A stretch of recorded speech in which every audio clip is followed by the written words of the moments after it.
Well, for the first time in 4 years, they have cut rates. They did it 50 basis points. We can see the reaction here. We're going to talk about this reaction. It's not ideal, that's to say the least. I think it's really significant, some specific levels here to go over. I do like what I'm seeing under the hood, and we'll talk about this in some detail, but we have to focus on what happened today. We kind of popped over, reversed, and back down.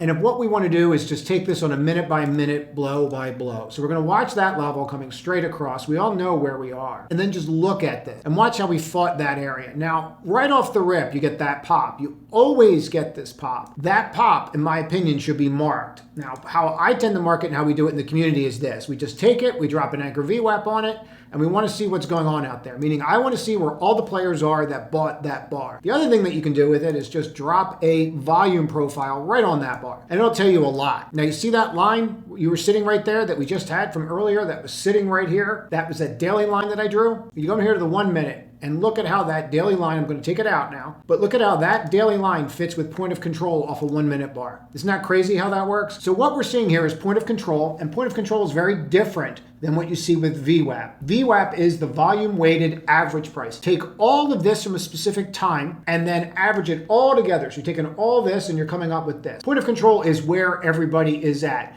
where the majority of players are. Point of control, in my opinion, is way more significant on days like today than VWAP. Now, some people will change and say, well, that's not true. That's on them. That's why they make chocolate vanilla ice cream. Everybody has different tastes. If you want to come here, you can go mark off that 9:30 level, and we can see where we started the day right there with that little move down, and go and take a look at how worthless that was, right? So VWAP there did absolutely nothing for you.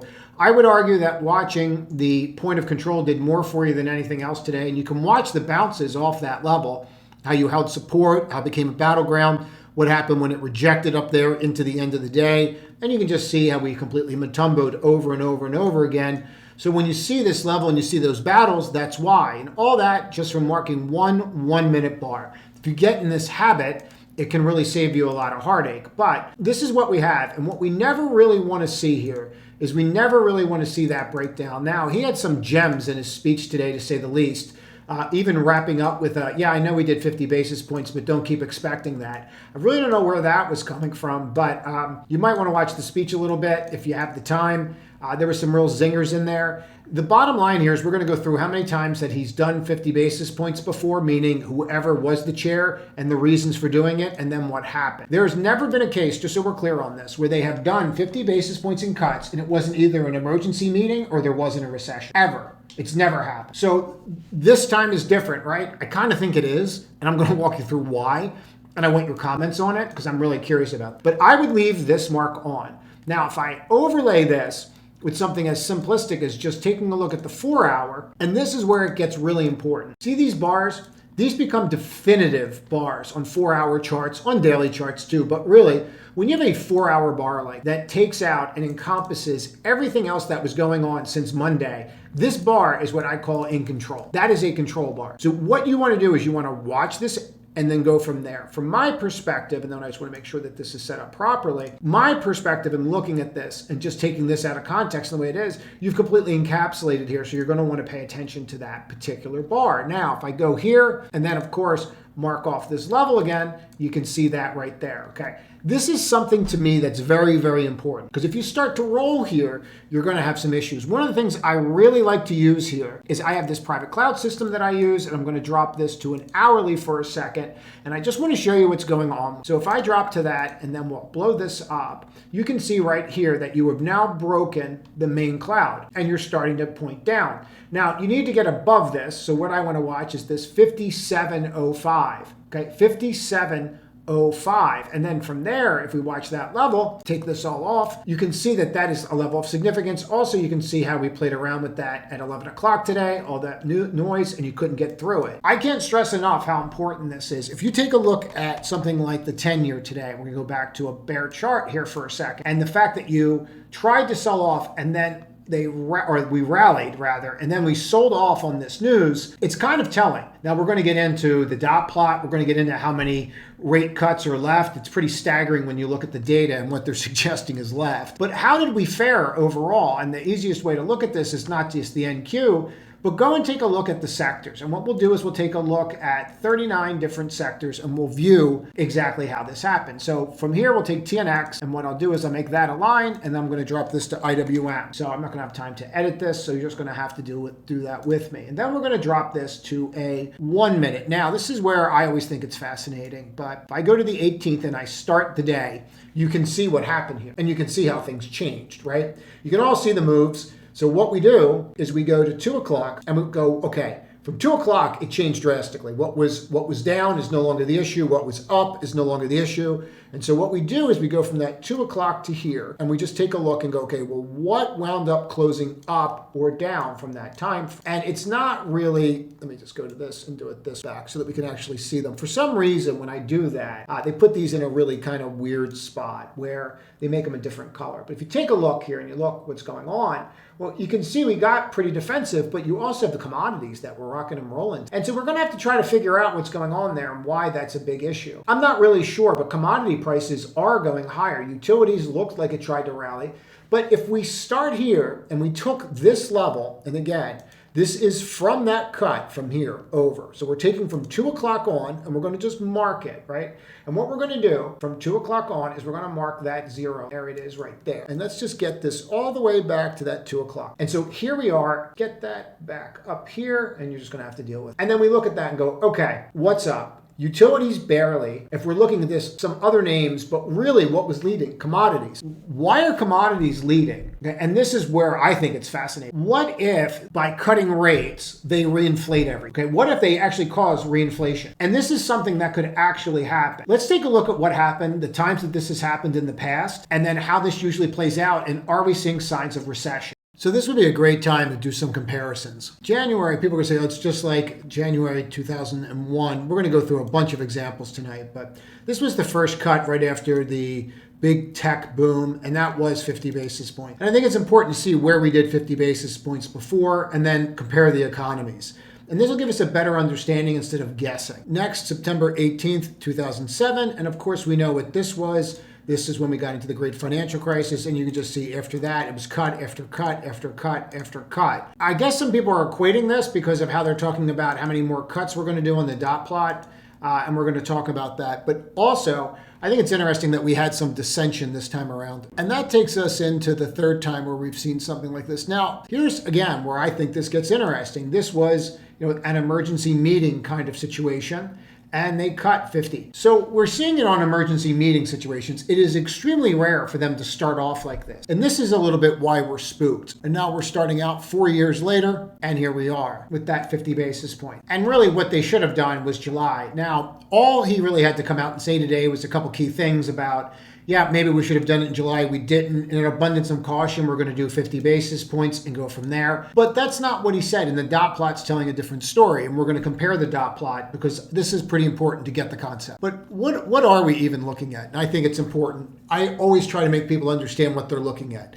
So what is the Fed funds rate and why should you care? You should care about it because it's basically the mechanism that all things move. The U.S. Fed's rate determines the interest rates paid to depository institutions such as banks that lend reserve balances to other institutions overnight. Changing the effective rate in crisis comes its way to stimulate the economy. Significant impact on the whole economy. Okay, so you're charging the rate. If the rate drops, then it's better for banks and credit unions to lend to one another, right? So if you're going to lend at, say, 6%, right, and now you're going to lend at 5%, just to make the math simple, well, then you're going to make the difference between these two, right? And then the more that you lend, the more money you're going to make.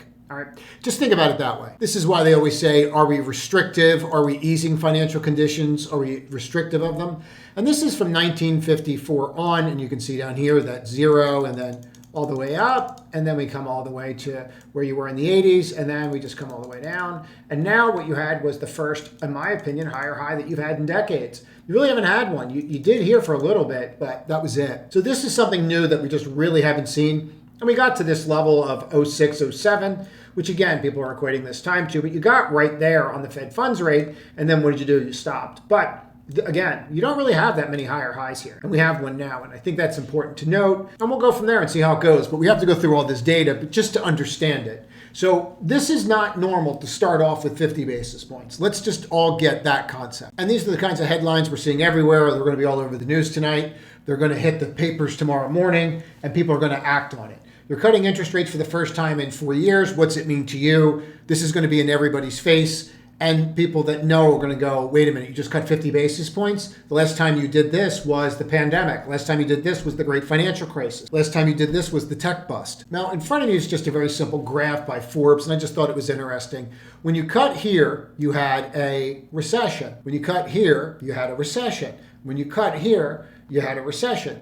What we're trying to convince ourselves of is here, we don't have one. Now, I'm in the camp, I say this and I start to laugh, I'm in the camp that we don't have one and that maybe we've been in a mild one before and now we're coming out of it. That's kind of where my head is. And I can look at some of the data to suggest that. We're going to look at some data that will suggest that in a little bit here. But I personally think we've been in one. I think we've been in a minor one. And now we're coming out of it. And again, the Fed is just too late to see that. And that's okay because we can benefit from it greatly. If this went back to the 90s, you would see how, increased productivity.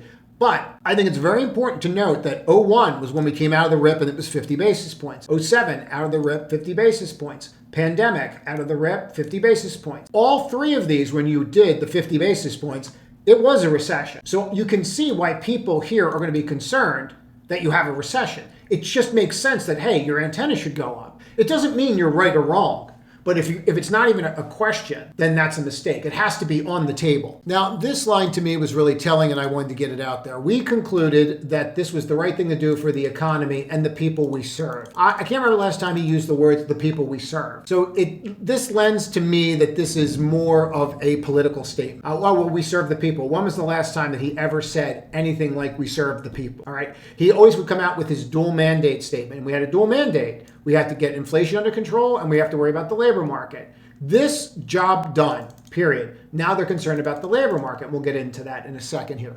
But this lends me to believe that 50 was done for political purposes. And it wouldn't be the first time. And I want to be real clear about that. Please don't tell me about your guy's better than this guy and all of that. I'm just telling you that they all do it and they've been doing it. We saw it with Reagan and Volcker. So it is what it is. The important thing about this is to understand the motivation for doing something so we can figure out how to profit from it. Now, this is the dot plot, and I believe I got this off of Forbes, and what they did was they just marked the projection. So I just want to point this out so people get it. Our projection here, if you go and look at where you are, here you are at 4.4 project. Okay, if you took everybody and averaged it in, by the end of the year, you're at 4.4. So if you looked at where you're at right now, that's about another 100 basis points in cuts. Okay, that's the projected target. Now, every single one of these dots is a Fed member. And what's important about this is, if you look at where they are and you line them up, you're going to get skewed by this guy, you're going to get skewed by this guy. But if you take the majority and you look at where they're at, and you look over here and you're like, okay, well, that's a 4.5, and you're under the 4.5, and that puts you right here at a 4. So this puts you at a 4.25. And then you go, well, wait a minute. I know where we were. So you're telling me that we're between 75 to 100 more basis points by the end of the year. That's what this is telling you, okay? And then you're dropping to a 3.4 by the end of next year. And then you're saying, okay, so we're going to do 100 more, this 75 to 100 more, and then we're going to do another 100 maybe next year from this to this. And then after that, maybe another 75. So you're going 100 to 75 to another 100. Like the amount of cuts that are being estimated into here for us, quote, not having any issues is staggering. I can't tell you another time that we've ever looked at something like this and projected this far out, this many cuts. And we're supposed to be saying that there's not anything wrong. And one of the guys that was on there today that was asking him questions, Steve Leisman asked it and said, you're doing all these cuts and all that's doing is holding unemployment where it is. That's all it's doing. It's not increasing more jobs. You're just doing this to, that's a significant amount that you have to do to maintain the status quo. And I think that started coming across as this went on. Now, if you compare this with June of the 5.1, 4.1 to 25, forget about going out to here in the longer run in the 3.1. But if you go 5.1, okay, to 4.1, and then you come back to this, take a look at this, you can do this yourself, and you go 4.4 to 3.4, and you go back to it,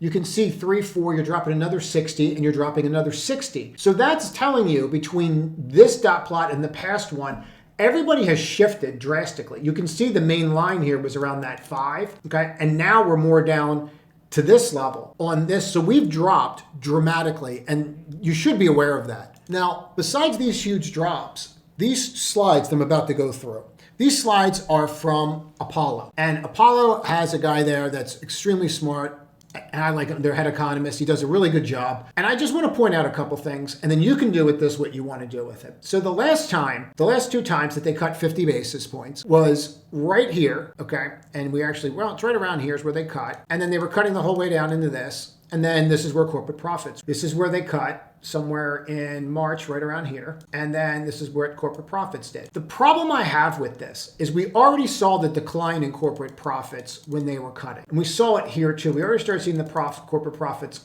drop. We're not seeing that. We're at record profit margins. Now, I'll preface these slides with Apollo is in the same camp that I am, is that if we had a recession, we're already coming on the way out of it. And they're basically saying that there are no signs of recession. Before he even put these slides out, he was actually saying they should do 25 basis points, and there's really no reason to do anything more. I personally think that this was motivated by other factors. It is what it is, and we'll go from there. And so then we look at what's going on out there. And if you're in the community, you'll recognize a couple of these slides because we already went over them. But I think it really hammers home to go through some of these and just get it and go, oh, okay, well, if we saw this in January and then we're going into next January, well, the last time that they did this and we did 50 basis points, we were roughly here when they did 50. And then we were somewhere in here when they did 50. And now we're down here where they're doing 50 on weekly bankruptcy filing. Does that make any sense? Okay, so you're at maybe 20% of the level that you were at in the past two times. It doesn't really make a lot of sense, does it? Now, of course, there's other indicators like jobs and things like that. And are people buying? Are they not buying? And some people are going to tell me you can't really use the pandemic. And that's a valid case. You can't really use the pandemic. Nothing's open, so you really couldn't buy anything. And that you can't really compare this 50 basis points to that. Well, that's all I have. But what I can do is this. I can say this is the pre-pandemic level that we were at right here. And this is where we are right now. So we're at pre-pandemic, same store, retail sales average that we were in 19, right? So do we really need to be cutting rates here? And at the same time, if you take a look at what's happening here with the consumer, even Bank of Canada came out today and said the consumer is really strong. So what we're seeing here is retail sales are actually going up. And this kind of fits into that narrative that we've seen some of these guys like Warren Buffett go out there and start buying retailers. I find that interesting too, because you would expect us to be having negative retail sales. Now, are retail sales going to get stronger or weaker when they cut rates? Well, they're going to get stronger. Unless there's really a fundamental problem that we haven't seen yet. But they're going to get stronger because rates are going to drop and people are going to be able to get more for their money. Now, when you look at something like job opening, JOLTS job openings, and what they do is they take the S&P Human Resource and Employment Services. So think paychecks, think CTAS, and what they do is they make a sector fund out of it. And I think this is really smart. You'll note that it literally trades line by line, and it has since 2009. And of course, you're going to see your dip right here in the JOLTS jobs, and you're going to see that also in the S&P right here. You can see that dip, and you can see that as well. What he's pointing out is the disparity, and I think he's right. Why would these stocks be increasing in value right here as JOLTS jobs is dropping? One of these things is wrong. And if JOLTS, what this is telling us is that JOLTS is going to catch up to this, and if that's what he's suggesting. And that's kind of interesting because there goes your labor problem if he's right. Now, whether or not that happens remains to be seen. But what we do see is that this tends to move first off these bottoms, and then this starts to grind along with it. For how long? We never know. This is a really tough spot to use because it's a pandemic and everything's shut down. But I do think it's interesting that when these names started moving, this starts moving with it. And right now you do have this divergence right here, and I think we should pay attention to it. And then we get into the point of, well, there's really not as many jobs as there once were. Right, so we go back to February 20, which is the pandemic level, and then we realize that 100 is our mark, and then obviously we drop down due to the pandemic, nobody's hiring. And then we look at the 100 here, and we realize that we're higher than pre-pandemic levels for daily job posting. Now, whether or not the Fed sees something down the line that we don't see yet, I don't have an answer to that. I can only tell you what the data says right now, right? That's all we can do. And for me, we could argue that, oh, well, it's dropping. Well, yeah, I mean, you had free money. $1.7 trillion. You had free money. Of course you were hiring people. Why wouldn't you? It was free to hire labor. I do think when you're starting to look at something like this and you realize that you're back to pre-pandemic levels and you've been staying here for a period of time, it's worth noting. And then we look for debit card transactions. And what this tells you is, are people, using, are they spending? Yeah, they're spending. And have they been spending week over week over week? Yeah. Is the spending dropping? No, it's not. And be real clear, it's debit cards. Okay? It's not credit cards, it's debit cards. And Important distinction, but if you look over this period of time from March on, you start at the zero line, they're using their debit card. He likes to do, and I do like this as well, is he will also use the household survey. Because the household survey, it's much harder to manipulate the data than you do with non-farm payrolls. And what he's trying to point out here is the fact that here you are in July, and then here you are in August, and then this is where you were in June. And if you look at the establishment non-farm payroll survey during the same period of time as the household survey, well, that's not really negative. Now, if you started seeing this kind of stuff over and over and over again, then, okay, maybe we have an issue.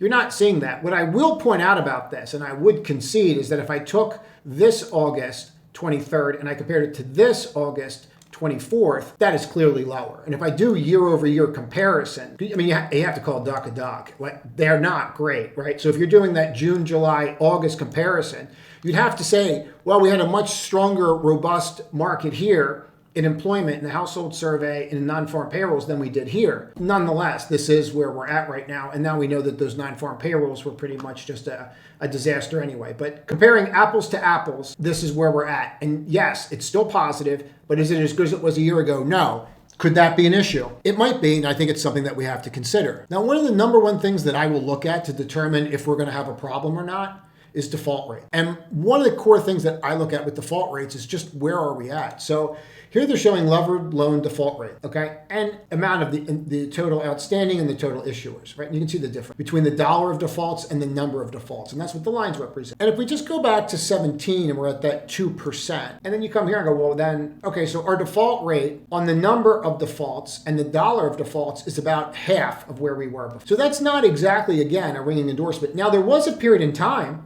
where it looked really bad. But when we look at all this data, do we really see anything that screams recessionary? And of course, everybody defaulted here because they're like, I'm not paying, right? They had nothing coming in. But when you're looking here, what is this telling us? It's telling us that we're at half the level we were here. So this becomes that $1,000 or $1 million question. What do they know that we don't know? And in here, I showed this yesterday. And again, if you're in the community, you've seen this a couple times over the past week. But this is where we're at now. We're at that first cut. We're at that zero line. 2 to 3 months, as you can see, mostly that first 2-month line. If you take that right here and you draw that up, you will note that it takes 2 months before you know, are we in a recession? Or did they avoid the recession and then we're going higher? If we're in a recession, then you're probably going to continue to drop. If you're not, then we're going to rock and roll like 1995. If we are, then you might get one of those 01, 02 kind of meltdowns towards the end. I want to be really clear about this. If I'm looking at the data, I don't see it. I truly don't. And I think he just is going to spur the housing market quite significantly here. We're going to talk about that in a second. But what you have to do is understand for the next 2 months, every piece of data, I'm not the only one that's looking at this, so every piece of data that comes out, every econ piece of data is going to be parsed. And we have to watch this very carefully because this is going to determine the next 12 months, what happens over the next 60 days. And of course, we also have the election cycle. So I'm very interested in your comments. Tell me what I should be looking at to see this recession. Now, this is where it gets even more interesting. Here's the break of the Qs. You can see the level. And after hours, we're not really able to break. So what you're going to want to do tomorrow is you're really going to want to watch that level, that 472. What I tend to see with days like today is I tend to see panic. Now, if I look at this, what I did, I'll show you what I did here. From the Qs, I just marked this off, drop a VWAP. From here, you see the point of control fighting right there. And you can see the level right in here as well. That's your VWAP from that area. And then, of course, if you just took a VWAP and you bottom, you're kind of see that, that pinch kind of raced right through. But you've got this window of all this support in here. Maybe you hold somewhere in there. With this kind of reversal, it'd be really weird to not see some kind of test down, but you never know. What usually happens with these kinds of days is everybody goes home, they read the news, they go through the news, they watch how Asia and Europe responds to the news, and then they go from there. What I don't like about today, and what I think you have to look at today, is if you go to, let's say, a 5-minute chart, and we mark off this level right here, and I'll show you exactly what. So if we go here and put a magnet, we mark that off. What you're going to note, if we drop to a 5-minute chart, is that particular level of that previous high. And then what happened? We just rejected it, and then we reversed. But it's actually even worse than that, because what you did was you took this low out right here, and if we go pre and post and get rid of the data, you'll see it. So really what you've done is you flipped the high, got everybody, lured everybody in over this, and then you brought it down all the way to the lows of the day. And we all know at the end of the day, the last 10 minutes is really just institutional. So this is telling you that institutions sold at the end of the day, and they really just rallied retail into the number, into the Fed speech. And if you take a look from when Itchy spoke all the way down, the market never went higher. Now, it didn't feel like that. It felt like, torture as we're trying to trade it. And we had a negative bias the whole morning, but we really had the negative bias once it kicked in here. We shorted a bunch of stuff. I'm not going to go over, but I actually think it's better to keep the video separate. The more I look at it, to keep make a trading video and then just give an informational video. You can always comment below on that, but it seems to be working the best. Anyway, if you see this level right here, where am I going with? Up, down, 1, 2, 3, down, 1, 2, 3, down. Like it's over and over again, those patterns, right? I would be very apprehensive of these levels. What you really want, technically, is you want to flush. You don't want this lip-wristed rally, come back down. Like that's the last thing you want. And then you're going into quad witching on Friday. Well, now it's triple witching because they got rid of single stock futures. But you don't want this, the pop over and then this. This is not going to make you feel warm and fuzzy at all. And now we have to watch this. Now, if we overlay the simplest of indicators yet again and clean up all my nonsense, what are we doing? Well, we're fighting with the 55. We're fighting with the 22. I am a big believer that when you test these and you break them and you re-rally and you don't go emphatically through them, you probably roll again. But what you really have here, and people always use this word, it's a kangaroo market where you bounce up and down. I don't know why they call it that. You're getting tighter and tighter in here, guys. So you're setting up for something. What that something is, I don't have a clue right now. I know corporate profits are as high as they've ever been. I know if you come up to here and you drop this all the way down, you can see that DTL, and we can just as easily draw it here, and you can see that as well. So really all you're doing is saying, okay, well, we're gonna wedge ourselves in here, and then where do we go from there? I don't know what your driving force is right now, guys, and that's really my problem. So like if I look at the SOX, you mimicked everything. You took out that high, and then you reversed, and you broke, and now here you are. On top of that, again, rely on the most simplest of things. That's your 22. I use a 55, a 22, and a 12. You should use what you're comfortable with. If I look at this, that's not ideal. I'd like to tell you it is, but it's not. And then if I overlay the 3, the 5, and the 8, which I do overlay these, and we looked at this earlier and said, okay, we flipped and we flipped here. Well, look what's happening. You broke the 5-day today. So now you're below the 5 and the 3, and you're starting to start curving down. So you need to get back over like 224 fast if you're looking at this technical. And this is a big deal that you're breaking the 5. Now, does it stay broken? I don't know. You don't know until you don't know, and you're just starting. But this has already failed. So from when we flipped the 5 here up, we're already failing into it. And it's not just that, it's all of them. So it's NVIDIA. Like you try to get over the 5, you can see it right here, and complete and utter matumbo. Okay. And then all you've done from that point on is straight down, close at the low of the day. This is day 1 of that. I have nothing here until about 111. If we have any support whatsoever, and you can see that level right in here as well, 111.5 if we have anything. You start looking at other names like AVGO that have been holding on, and now they're starting to break that 5-day. I would pay attention to semis in particular, and I'd also pay attention to financials, because financials overall are holding. And if financials can hold, like this is trying to hold that 5. See the difference here versus what we just looked at with semis? So you want to see, are they going to hold, or are we going to hold here with the regional banks? It sure looks like it, 853. I mean, that's how you want to be stacked. So they're looking a lot better. Maybe we should go back and take a look at the FCNCAs of the world and see how they're doing. See, that looks a lot better. That's holding a lot better. So are we going to see that hold better? Are we going to see the home builders continue to hold? It's very hard to see how he just didn't create a complete crisis in homes by just going 50 basis points, because people are going to move out of their apartments that they're paying too much money on, and guess what they're going to do? They're going to go buy a house. And so you're going to go see all these names like Toll Brothers and Len, and we can see how they're all running already. They've already been running. Len, all of them have been going. And now you have a driver. Same thing with cars. Everyone's going to be getting a car again. Their car loans are going to be cheaper. They're going to be able to afford more car. I mean, that's what they talk about, easing restrictions and other restrictions. So your shift now should be towards interest rate sensitive names and understanding that, just like it should be with the REITs. And also, to me, the utilities, which sold off. The question really becomes how much is baked in. What I tend to do is wait for the next day, which is tomorrow, and then you have quad witching on Friday, and then we'll go from there. That's it.